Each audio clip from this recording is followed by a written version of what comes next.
He's been president for less than 3 weeks, and already he's had more scandals than we can keep track of.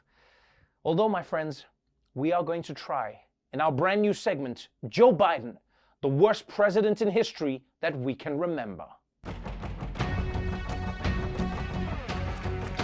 It will never happen. There are two things that are unforgivable for any American politicians: releasing the aliens from Area 51 and insulting the troops. And last week, Biden's press secretary launched a gratuitous attack on the newest and bravest troops of all. White House Press Secretary Jem Psaki facing criticism for mocking the Space Force. They asked whether the president has made a decision on keeping the scope of Space Force. Wow, Space Force. It is an interesting question. I am happy to check with our Space Force point of contact. I'm not sure who that is. I will find out and see if we have any update on that.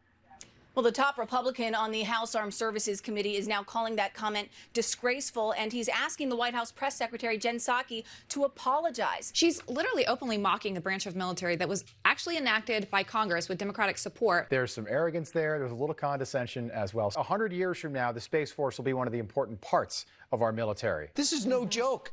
How dare you, Jen Psaki?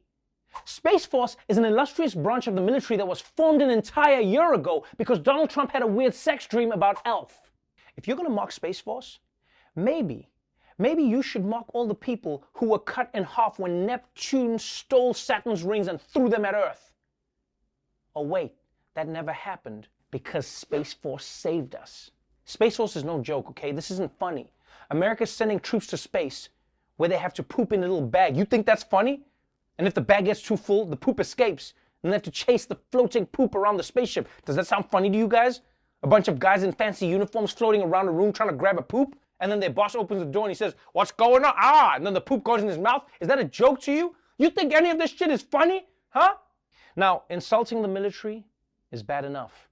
But before the Space Force scandal had even died down, Joe Biden took things a step further, this time attacking the honor and decency of our heroes in law enforcement. There is some controversy over comments that the new president made about FBI agents as a generality. He made these comments, and it's getting a lot of reaction. Listen.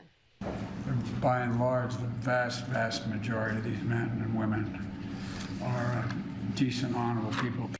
What should be taken away from that for him to say the vast majority of men and women are decent, honorable people? Why suddenly the qualifiers on, the arbitration of who's a good guy and who's a bad guy? What percentage of people are we talking? Are 80% good and decent people at the FBI? 90? Can you be more specific?